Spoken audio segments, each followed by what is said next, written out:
Morning students, आज मैं आपको कारक के बारे में बताने जा रही हूँ कि कारक का प्रयोग हिंदी में कैसे करते हैं।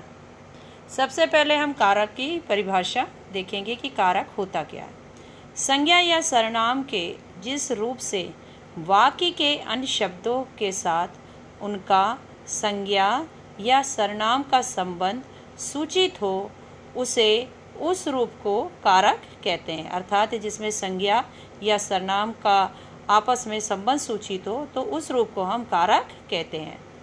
अथवा संज्ञा या सर्वनाम के जिस रूप से उनका संज्ञा या सर्वनाम का क्रिया से संबंध सूचित हो उसे उस रूप को भी हम कारक कहते हैं। इन दो परिभाषाओं का अर्थ वे हुआ कि संज्ञा या सर्वनाम के आगे जब ने को से आदि विभक्तियां लगती हैं तब उनका रूप ही कारक कहलाता है। कारक के भेद। हिंदी में कारकों की संख्या 8 है। पहला है कर्ता कारक, कर्म कारक, करण कारक, संप्रदान कारक, अपादान कारक, संबंध कारक, अधिकरण कारक, संबोधन कारक।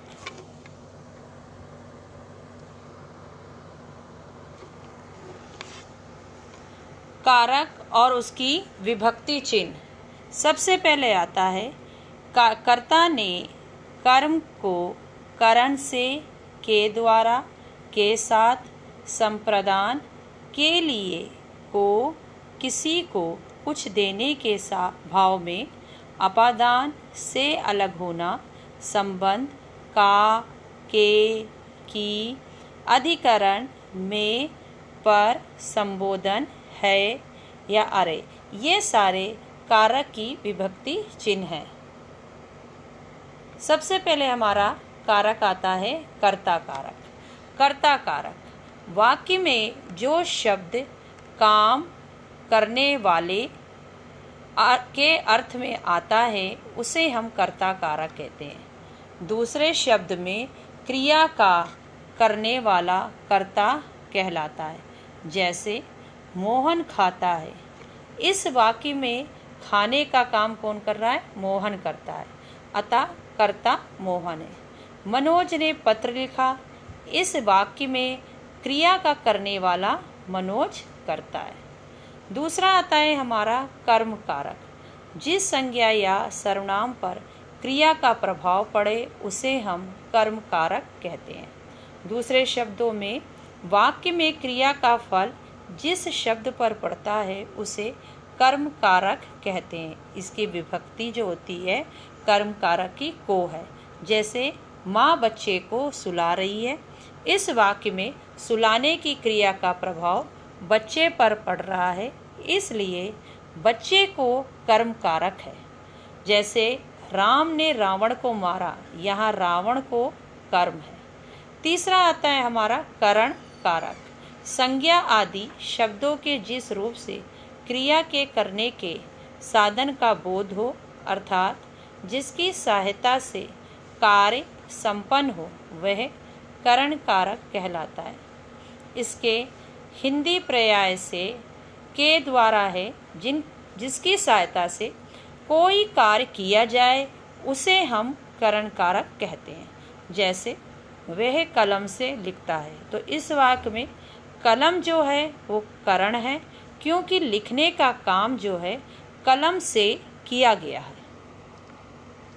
इसके बाद संप्रदान कारक आता है। संप्रदान का अर्थ है देना, अर्थात कर्ता जिसके लिए कुछ कार्य करता है अथवा जिसे कुछ देता है उसे व्यक्त करने वाले रूप को हम संप्रदान कारक कहते हैं।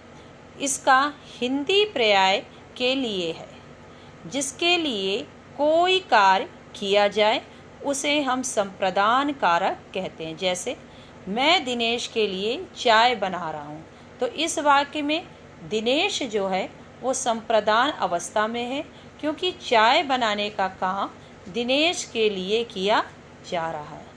उसी तरह स्वास्थ्य के लिए सूर्य को नमस्कार करो, गुरु जी को फल दो।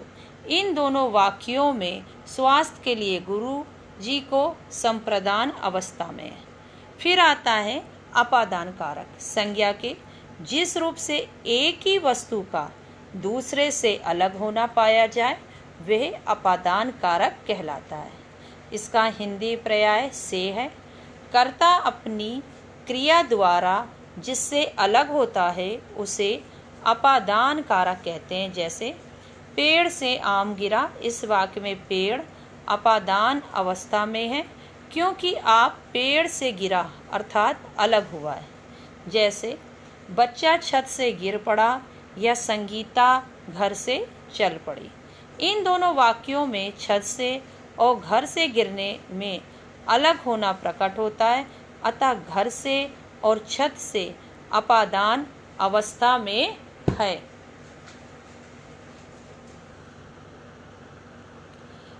फिर आता है हमारा संबंध कारक। शब्द के जिस रूप से किसी एक वस्तु का दूसरे वस्तु से संबंध प्रकट हो वे संबंध कारक कहलाता है। इसका हिंदी पर्याय का, के, की, रा, रे, री है। ये हिंदी सर्वनामों में अभी भी भिन्न कारक रूप में दिखाई देता है, जैसे मैं और मेरा। फिर आता है उदाहरण, ये राधे श्याम का बेटा है, ये कमला की गाय है। इन दोनों वाक्यों में राधे श्याम का बेटे से है और कमला का गाय से संबंध प्रकट हो रहा है, अतः यहाँ संबंध अवस्था में है। शब्द के जिस रूप से एक का दूसरे से संबंध पता चले उसे संबंध कारक कहते हैं। जैसे ये राहुल की किताब है, तो इस वाक्य में राहुल की संबंध अवस्था में है क्योंकि ये राहुल का किताब से संबंध बता रहा है। फिर आता है अधिकरण का। अधिकरण कारक जिस शब्द से क्रिया के आधार का बोध हो उसे अधिकरण कारक कहते हैं। जैसे पानी में मछली रहती है, तो इस वाक्य में पानी में अधिकरण है क्योंकि ये मछली के आधार पानी का बोध करा रहे हैं। शब्द के जिस रूप से क्रिया के आधार का बोध होता है उसे हम अधिकरण कारक कहते हैं। इसके हिंदी पर्याय में पर है। जैसे भंवरा फूलों पर मंडरा रहा है, कमरा में टीवी रखा है। इन दोनों वाक्यों में फूलों पर और कमरे में अधिकरण है। फिर आता है संबोधन कारक, जिससे किसी को बुलाने अथवा पुकारने का भाव प्रकट हो उसे हम संबोधन कारक कहते हैं और संबोधन चिन्ह लगाया जाता है। जैसे अरे भैया क्यों